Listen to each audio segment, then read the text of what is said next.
Radha Vallabh group of institution के YouTube channel पर आप सभी का स्वागत है। आज हम design of steel and machinery structure के सेकेंड टाइपिक जॉइंट एंड कनेक्शन का पार्ट दूसरा पढ़ने जा रहे हैं, जिसमें हम पढ़ेंगे कोई भी जॉइंट कैसे फेल होता है, उसमें कोई भी जॉइंट कैसे फेल होता है या जॉइंट ऑफ स्ट्रेंथ पढ़ेंगे दूसरे शब्दों में। तो पहले फेल्योर के बारे में समझेंगे कि जैसे कोई भी जॉइंट मिलता है, बनता है तो दो या दो से अधिक प्लेटों को जोड़ने से बनता है।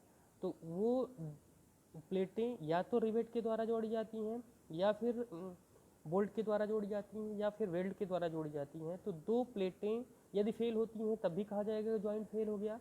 यदि प्लेट के रिवेट या फिर बोल्ट या फिर जो है वेल्ड फेल होता है तब भी कहा जाएगा कि जॉइंट फेल हो गया। तो बेसिकली जो जॉइंट का फेल होता है, तो जितनी स्ट्रेंथ पर वो फेल होता है उससे उससे वो स्ट्रेंथ क्या कहलाएगी, उसकी मतलब उसके स्ट्रेंथ उससे थोड़ी सी कम स्ट्रेंथ क्या कहलाएगी, उसकी मतलब उस जॉइंट की स्ट्रेंथ कहलाएगी। अब फेल्योर के बारे में पहले समझेंगे। फेल्योर जैसे मान लीजिए जॉइंट है, तो या तो बोल्ट फेल हो रहा है या तो रिवेट फेल हो रहा या तो बोल्ट या रिवेट फेल हो रहा है या प्लेट फेल हो रहा है। तो जो दो तरीके से होगा, या तो रिवेट फेल होगा या फिर प्लेट का फेल्योर होगा। तो जो रिवेट फेल्योर होता है वो दो प्रकार के से होता है। एक तो रिवेट जो है शेयरिंग में फेल हो जाए, मतलब कर्तन प्रतिबल में फेल हो जाए, ठीक है। दूसरा क्या हो जाए कि बियरिंग में फेल हो जाए, मतलब बोल्ट अगर शेयरिंग में फेल होता है तो जैसे बोल्ट मतलब दो टुकड़ों में, एक ही बोल्ट एक ही रिवेट दो टुकड़े में विभाजित हो जाए तो उसको कहेंगे शेयरिंग फेल्योर। उसमें शेयर फोर्स आता है, शेयरिंग के कारण वो जो है फेल होता है। दूसरा बियरिंग फेल्योर ऑफ बोल्ट या रिवेट होता है। तो उसमें क्या होता है, बोल्ट क्या होगा कि दोनों तरफ से दबाव पड़ने के कारण आउट ऑफ शेप हो जाता है। जो बोल्ट गोला रहता है वो जो होता है दूसरे शेप में बदल जाता है, सर्कुलर शेप में या इलिप्टिकल शेप में बदल जाता है। तो हम फिर ये बोल्ट या रिवेट के दो तरीके से फेल होता है। शेयरिंग में फेल हो जाएगा जिसमें बोल्ट दो पोर्शन में कट जाएगा। दूसरा बियरिंग में फेल हो जाएगा। बियरिंग में मतलब क्या होता है, बोल्ट आउट ऑफ शेप चला जाएगा या रिवेट आउट ऑफ शेप चला जाएगा, मतलब इलिप्टिकल शेप का हो जाता है या फिर जो है अन्य शेप में हो जाएगा, ठीक है, राउंडेड शेप से। दूसरा होता है कि प्लेट फेल हो जाए, जैसा हमने पहले ही बताया कि प्लेट फेल हो जाए। अगर प्लेट फेल हो जा रही है इसका क्या मतलब है, तो प्लेट कैसे कैसे कितने प्रकार से फेल हो सकती है। जैसे प्लेट में भी शियर फेल्योर होता है। जैसे एक प्लेट बनी हुई है, प्लेट आपकी बनी हुई है तो इसमें भी शियर फेल्योर होता है। इस प्लेट में जैसे शियर फेल्योर कैसे होगा, जैसे ये प्लेट बनी हुई है, ये पूरी प्लेट है आपकी, ठीक है। तो एक प्लेट यहाँ से दूसरी प्लेट यहाँ ओवरलैप हुई है, ठीक है। पूरी प्लेट यहाँ से यहाँ तक कंटिन्यू है, ये दोनों प्लेटें ओवरलैप हुई, ठीक है। यहाँ पर एक बोल्ट लगा हुआ है। अब बोल्ट क्या हो जाए, शियर फेल्योर मतलब क्या हो जाएगा, ये बोल्ट क्या हो जाए इस तरह से वो उसको फेल कर दे। तो इसका जैसे मतलब ये जो है इस तरह से अगर फेल हो जाता है तो इसको क्या बोलते हैं हम, कि ये आपका शेयरिंग फेल्योर हो गया। तो इसमें क्या होगा, डायरेक्शन ऑफ फोर्स में जो होता है वो क्या होते हैं, क्रैक्स क्या होते हैं, डेवलप हो जाते हैं। तो जैसे मतलब इसका सिंपल एग्जांपल होता है, जैसे स्पाइरल बाइंडिंग की आप क्या लीजिए, कॉपी लीजिए, उसको जो है जो स्पाइरल के होल्स होते हैं उसको समझिए कि ये प्लेट के होल्स हैं। दोनों पेजों को समझिए कि ये प्लेट है, ठीक है, और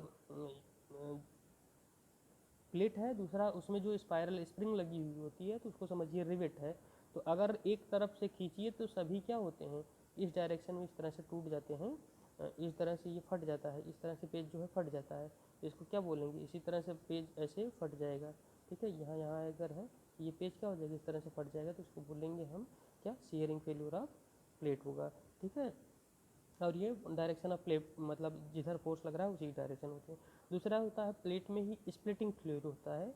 स्प्लिटिंग फेल्योर ये होता है कि जैसे मान लीजिए एक प्लेट इस तरह से लगी हुई है, ये प्लेट जो है इस तरह से है और मतलब ये आउट ऑफ शेप इस तरह से चली जाती है। जैसे जो सीधा है वो क्या हो जाता है, इसका मुंह क्या हो जाता है, बड़ा हो जाता है, ये बीच में पड़ा ही रहता है, तो ये इधर से जो है फट जाती है। इसको बोलते हैं स्प्लिटिंग फेल्योर। इसमें क्या होता है कि ये इसलिए होता है कि इसमें डायगोनल स्ट्रेसेस आती हैं, ठीक है। इस वजह से ये जो है फेल्योर हो जाता है। तो डायगोनल डायरेक्शन में फोर्स लगते हैं, टेंसाइल फोर्स लग जाते हैं, तो इसकी वजह से जो है फेल हो जाता है। तो ये हो गया स्प्लिटिंग फेल्योर। फिर होता है bearing failure of plate. Bearing failure में क्या होता है कि जो जैसे मान लीजिए कि ये भी क्या होगा कि आपका बियरिंग फेल्योर, अगला बियरिंग फेल्योर क्या है, ये प्लेट है और इस पर ये आपका रिवेट लगा हुआ है, ये क्या करे किया, तो इधर से ये धक्का दिया तो ये प्लेट आपकी क्या हो गई, इस तरह से शेप में बदल गई, इस तरह से शेप बदल गई, जैसा कि इसमें दिखाया जा रहा है। तो ये क्या हो जाएगा, इसको बोलेंगे हम बियरिंग फेल्योर। टीयरिंग फेल्योर में क्या होगी कि जो भी जैसे मतलब शेयरिंग फेल्योर होता है वैसे टीयरिंग फेल्योर होता है, बट जो है इसमें होता क्या है कि ये मतलब परपेंडिकुलर, फोर्स के परपेंडिकुलर डायरेक्शन में फेल्योर होता है। तो फोर्स के परपेंडिकुलर डायरेक्शन में फेल्योर कैसे होता है, उसमें ये देखिए, फोर्स के परपेंडिकुलर डायरेक्शन में मतलब एक अगर रिवेट यहाँ लगा, ये पूरी प्लेट है तो एक रिवेट यहाँ लगा, एक रिवेट यहाँ लगा है, तो ये क्या हुआ, इस तरह से फेल हो गया, इसमें जो है कट करके ये अलग हो गया, इस तरह से अगर हो गया, जबकि फोर्स किधर लग रहा था, इधर। फेल्योर कैसे हुआ, इस डायरेक्शन में, मतलब फोर्स के परपेंडिकुलर डायरेक्शन में अगर ये फेल्योर आया, इसको बोलेंगे क्या हम, टीयरिंग फेल्योर होंगे। अब देखिए, जो हमारा फेल्योर होगा मेनली जो हम कंसीडर करेंगे स्ट्रेंथ कैलकुलेशन में, हम 3 कंसीडर करेंगे, बाकी जो है वो कैसे इसको इग्नोर किया जा सकता है उसके बारे में स्टडी करेंगे। देखिए जो फेल्योर है बोल्ट का शेयरिंग या रिवेट का शेयरिंग फेल्योर है, वो तो एज इट इज रहेगा, क्योंकि वो शेयर जितना रिवेट जो है आपका शेयर फोर्स सह पा रहा है उतना तक सह रहा, नहीं तो 2 टुकड़ों में विभाजित हो जा रहा है, तो इसको बोलते हैं शेयरिंग फेल्योर।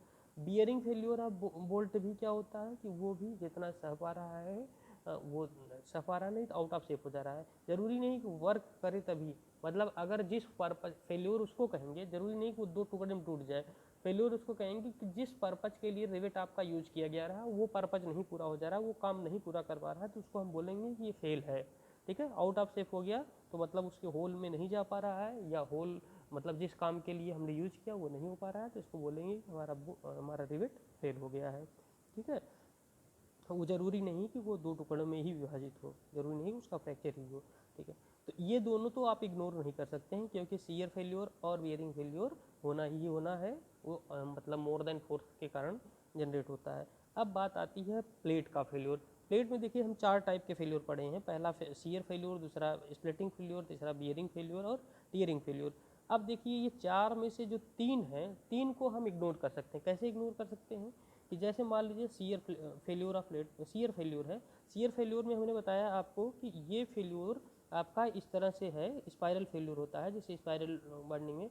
तो अगर इस फेल्योर को किनारे वाले मेटल को थोड़ा सा मतलब ज़्यादा कर दिया जाए, या दूसरे शब्दों में जो प्लेट बनी हुई है हमारी, जो प्लेट बनी हुई है वो क्या कर दिया जाए, जो प्लेट है हमारी उसको क्या कर दिया जाए, थोड़ा सा स्पेस इसमें बीच में कर दिया जाए।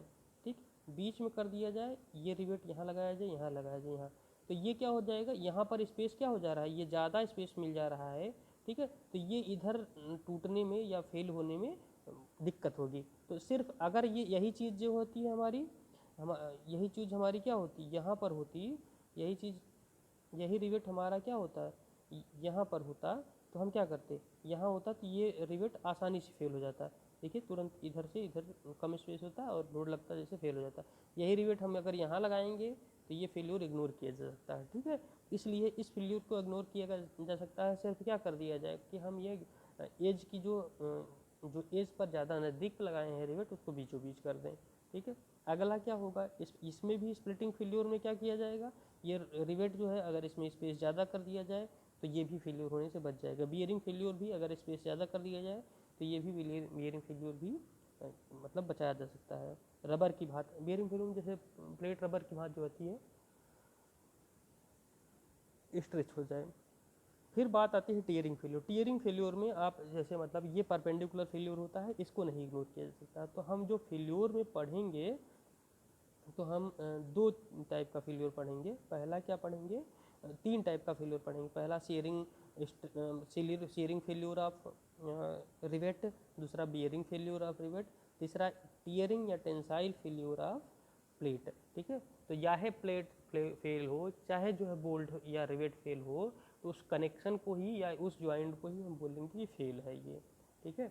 अगली चीज़ आती है हमारी, क्या होती है कि हमको स्ट्रेंथ अगर निकालना है। अब स्ट्रेंथ क्या होगी, जितने लोड पर वो क्या हो रहा है, फेल हो जा रहा है, उससे थोड़ा सा ज़्यादा लोड सह ले, उसको क्या बोलेंगे, स्ट्रेंथ, ठीक है। तो जनरली हम कैसे स्ट्रेंथ कैलकुलेट करेंगे, पहले हम कैलकुलेट कर लेंगे कि देखिए इसमें दो तरह से स्ट्रेंथ का कैलकुलेशन होता है। एक पूरी प्लेट को, संपूर्ण प्लेट को एक माना जाए, ठीक है। दूसरा होता है पर गेज लेंथ। क्वेश्चन भी दो प्रकार से आता है, एक जो होता है स्ट्रेंथ निकालनी होती है इंटायर प्लेट के लिए, मतलब पूरी संपूर्ण प्लेट के लिए स्ट्रेंथ निकालनी होती है। दूसरा होता है कि हमारा पर गेज लेंथ स्ट्रेंथ बताइए। तो दोनों प्रकार के क्वेश्चनों को हमको सॉल्व करना है, तो इसलिए अभी से हम बताते चल रहे हैं कि दोनों प्रकार के क्वेश्चनों को कैसे सॉल्व करते हैं।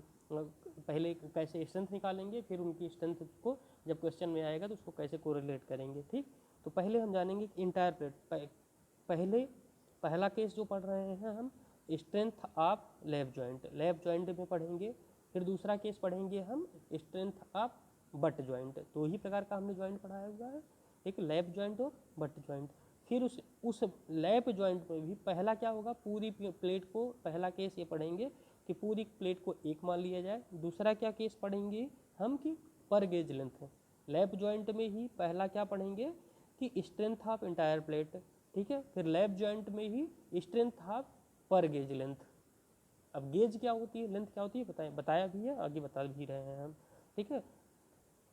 अब देखिए ध्यान से कि अगर मान लीजिए स्ट्रेंथ फॉर इंटायर प्लेट निकाली नहीं है, हमको लैप जॉइंट पढ़ना है। पहले हम लैप जॉइंट पढ़ रहे हैं, लैप जॉइंट में भी स्ट्रेंथ ऑफ इंटायर प्लेट पढ़ रहे हैं। इसमें देखिए प्लेट को अगर टॉप व्यू में देखेंगे तो ये इस तरह से रिवेट लगा हुआ है, ठीक है। ये प्लेट बनी हुई है, ये आपकी दो प्लेटें हैं। प्लेटें ये क्या है, उधर कंटिन्यू है, इधर भी कंटिन्यू है, दोनों तरफ फोर्स भी लग रहा है, ठीक। अगर यही फ्रंट व्यू में देखेंगे तो ये नीचे वाला स्ट्रक्चर जैसा आपके देख पा रहे हैं, फ्रंट व्यू में ये वाला स्ट्रक्चर आपको दिखेगा, ठीक।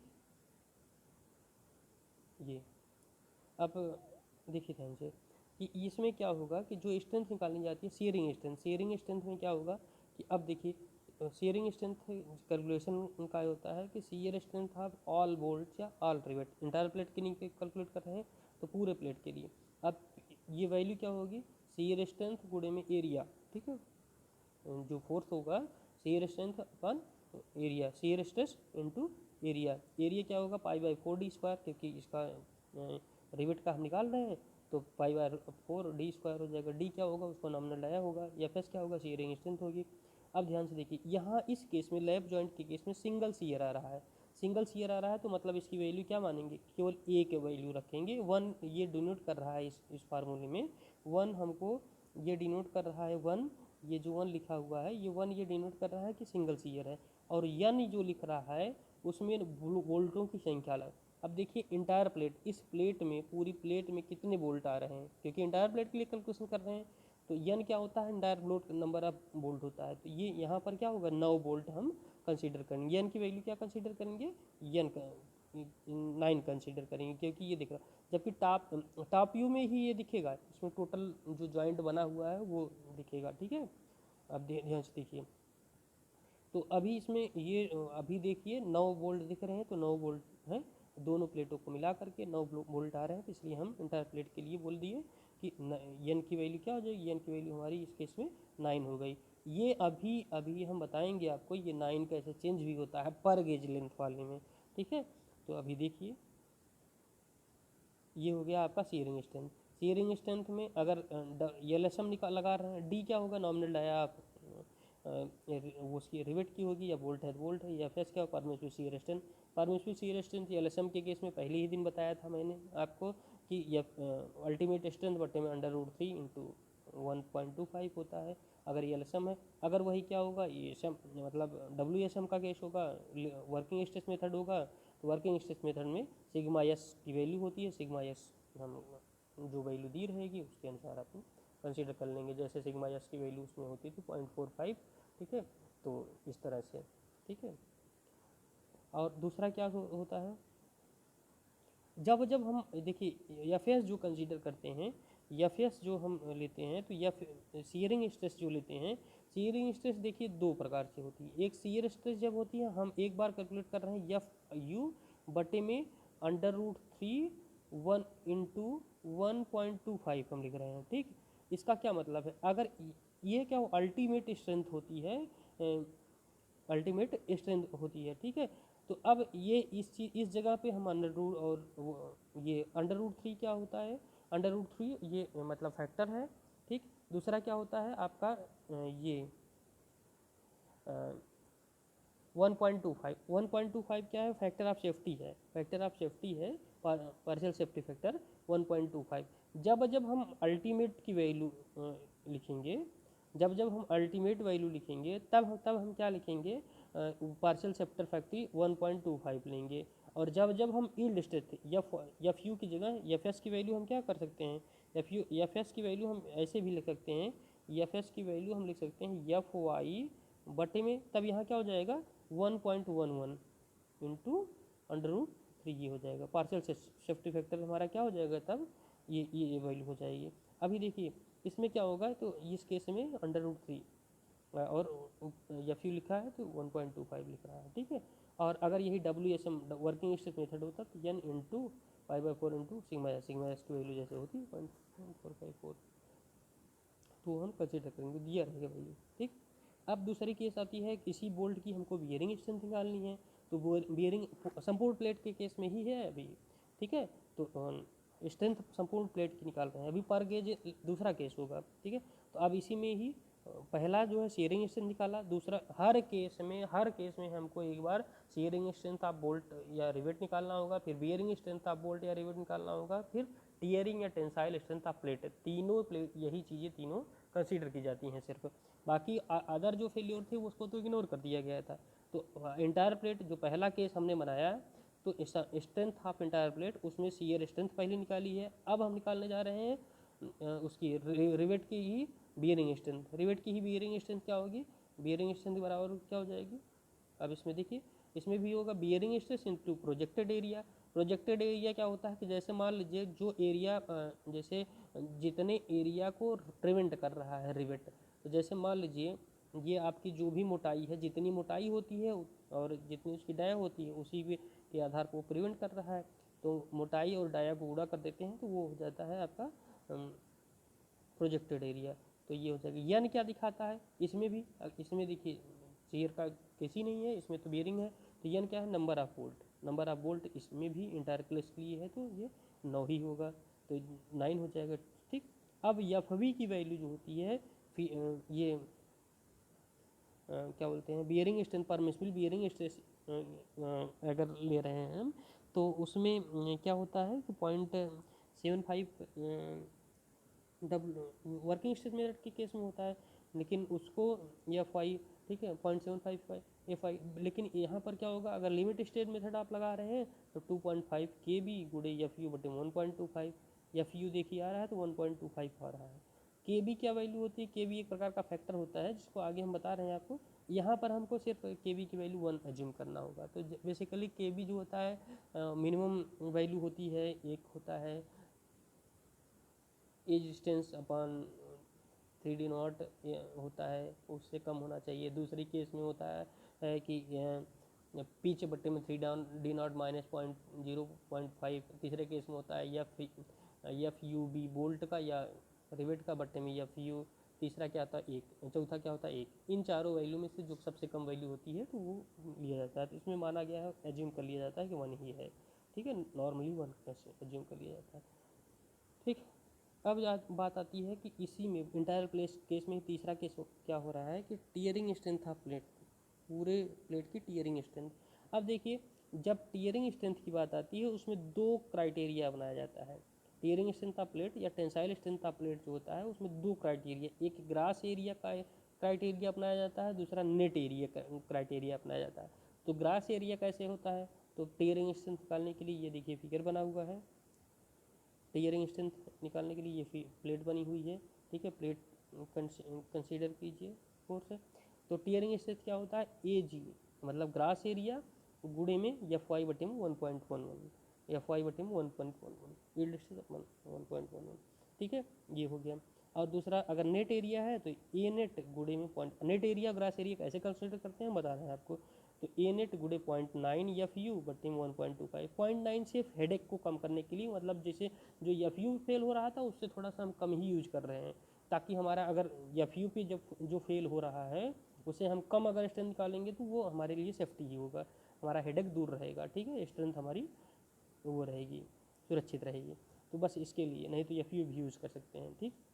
तो ये हो गया। इन दोनों पीटी ग्रास एरिया कंसीडर करने के बाद आ रहा जो, और पीटी जो नेट एरिया कंसीडर करने के बाद जो आ रहा है, दोनों में से जो मिनिमम वैल्यू होगी वही हमको टेंसाइल स्ट्रेंथ ऑफ या tearing strength of plate consider करेंगे हम, ठीक है।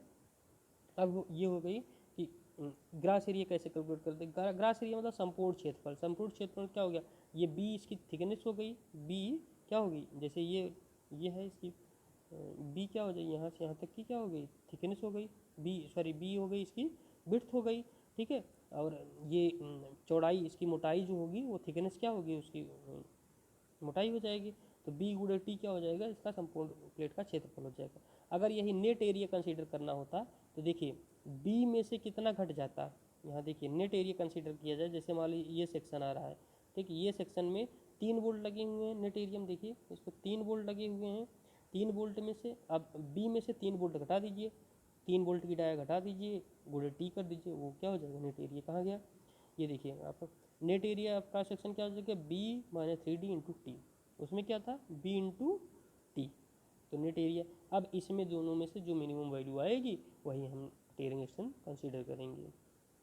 और एक बात ध्यान ये रखनी है, जब जब हम बोल्ट की बात करते हैं करेंगे, ठीक है, जब जब बोल्ट की बात करेंगे तो डी की वैल्यू जो डी फार्मूले में आ रहा है उसको हम समझेंगे कि डायाफ रिवेट है, बोल्ट है।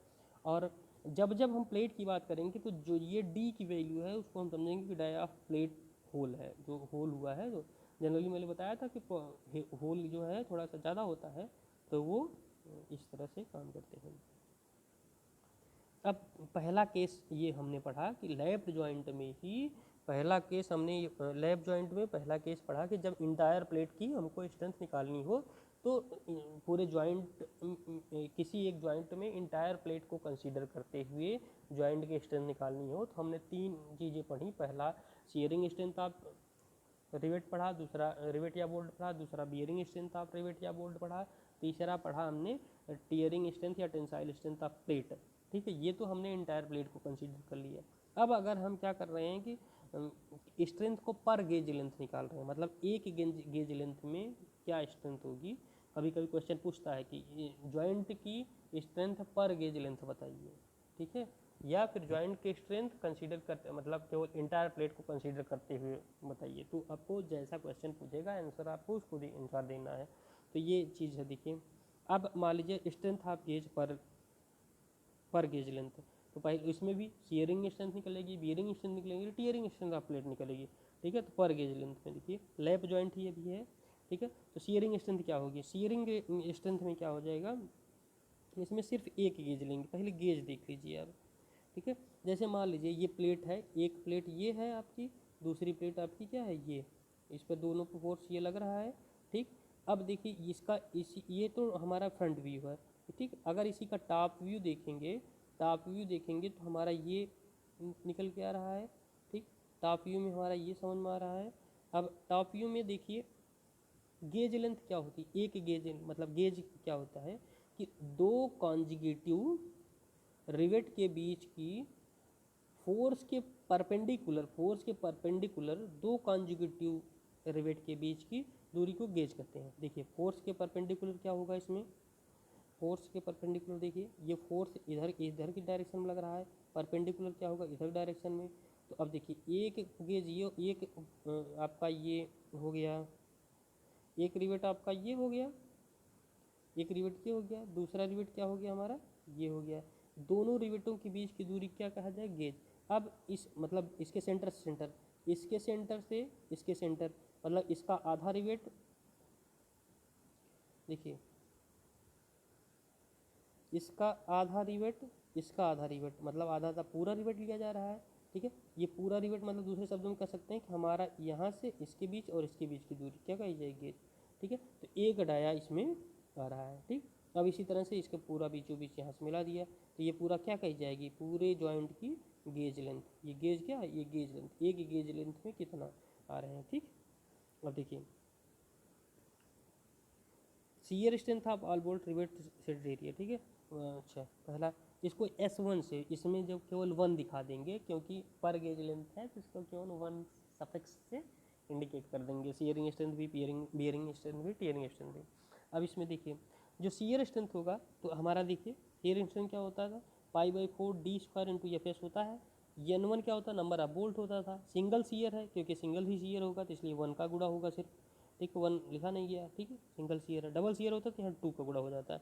अब देखिए सिंगल शियर है तो इसलिए यहाँ 1 का गुणा करने का मतलब कोई नहीं है, तो 1 का गुणा हो जाता है। अगर यही डबल शियर होता तो यहाँ क्या हो जाता है, 2, ठीक। डबल शियर कब होता है कि डबल को और प्लेट में होता होगा, आगे बताएंगे हम आपको। अब देखिए N1 क्या दिखा रहा है, N1 क्या होता है, नंबर ऑफ बोल्ट होता था। नंबर ऑफ बोल्ट होता था एक गेज लेंथ में। एक गेज लेंथ में देखिए इस केस में एक गेज लेंथ में कितना है। अब देखिए एक गेज में देखना है, इंटायर प्लेट नहीं दिख रहा। अभी तक देखते थे तो इंटायर प्लेट में देखते थे, इंटायर प्लेट में कितना हो रहा था, 9 हो रहा था। इसमें क्या होगा, एक गेज लेंथ देखिए यहाँ से यहाँ तक पूरे जॉइंट खींचिए, कितना बोल्ट आ रहा है, 3। तो यहाँ पर N1 की वैल्यू क्या ली जाएगी, 3। जबकि अगले केस में, पिछले केस में क्या लिया गया था, वो 9 लिया गया था। यहाँ इसको ध्यान देना है पर गेज लेंथ वाले केस में, ठीक। और बाकी सारी चीज़ें सेम रहेंगी। इसी तरह से पी मतलब बियरिंग स्ट्रेंथ निकालेंगे रिवेट की पर गेज लेंथ। बियरिंग स्ट्रेंथ में भी क्या हो जाएगा आपका N1 गुणे dt गुणे N1 की वैल्यू भी यहाँ पे क्या होता है, एक गेज लेंथ में N की वैल्यू 3 हो जाएगी, बाकी सारी चीज़ें हो जाएंगी। अब देखिए FB की वैल्यू जो निकालते थे तो हम बताए 2.5 kb गुणे FU इंटू ये वाली FB की वैल्यू निकालते हैं। FB की वैल्यू KB पर डिपेंड करती है, 2.5 KB इंटू FU। अब KB हम जनरली 1 ले लेते थे, लेकिन होता क्या है, E/3D नॉट, या तो ये लीजिए, या P/P मतलब डी नॉट मतलब क्या हो, होल की डायमीटर होगी, E मतलब डिस्टेंस होती है, P/3D नॉट मतलब पिच/3D नॉट वही -0.25 इसमें से।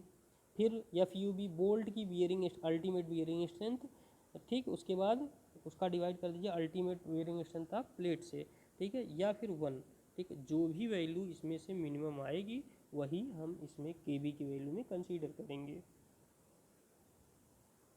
अगला क्या होता है, टियरिंग या टेंसाइल स्ट्रेंथ ऑफ प्लेट पर गेज लेंथ।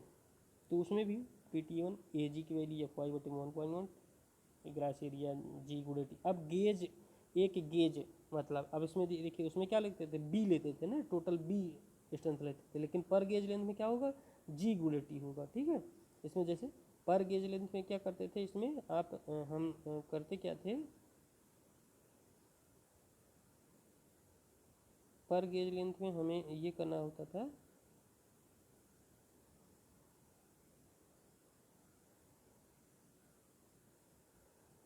ये B गुणे T करते थे। अब यहाँ क्या करेंगे, जब ग्रास एरिया G गुणे T लिखेंगे, और जबकि नेट एरिया कंसीडर में B माइनस घटाते थे। अब यहाँ देखिए, यहाँ भी देखने वाली चीज़ है कि इंटायर प्लेस में B-3D, पिछले वाले केस में देखिए हमने किया क्या होगा कि B-3D किया होगा। देखिए B-3D क्यों, क्योंकि इस केस में देखिए ज़रा, तो एक प्लेट में B में से कितना घट रहा था, B में से 3 डाया घट रही थी, 3 डायमीटर, 3 1 वोल्ट में कितने आ रहे हैं, 1 वोल्ट में 3 आ रहे हैं ना। इसमें देखिए एक बी माइनस एक लाइन में कितने, 3 डाया घट रहा है, 3 इंटू डी, ठीक। तो इसलिए 3D लिखा जाता था। इसमें क्या हो रहा है, इस केस में देखिए क्या हो रहा है कि जो घट रही है डाया, उसमें क्या कितना घट रहा है कि एक गेज लेंथ में ना, एक गेज लेंथ जी में से कितनी डाया घट रही है, सिर्फ एक लाइन में तो एक ही आ रहा है रिवेट, तो G-D मतलब इसलिए एक लिया जाए। जबकि देखिए ध्यान से, उसमें क्या हो रहा था, एक लाइन में 3, पूरी प्लेट अगर कंसीडर करते थे तो एक में क्या होता था, 3 बोल्ट घटाया जा रहा था। तो ये G-D नेट एरिया लेना है ना, कि नेट कितना बचा है, G टोटल था, उसमें से एक डाया निकल गया तो वो जो बचा हुआ हो गया वो T कर दिया, ठीक है। उसमें क्या था, B टोटल था रहता था, उसमें से 3 डाया घटा दे तो नेट हो जाता था, ठीक। इस तरह से होता है। अब देखिए ये तो पहला केस हुआ कि जब हमारा लैप जॉइंट हो, लैप जॉइंट है, और उसके बाद अभी तक हमने जो पढ़ा लैप जॉइंट है।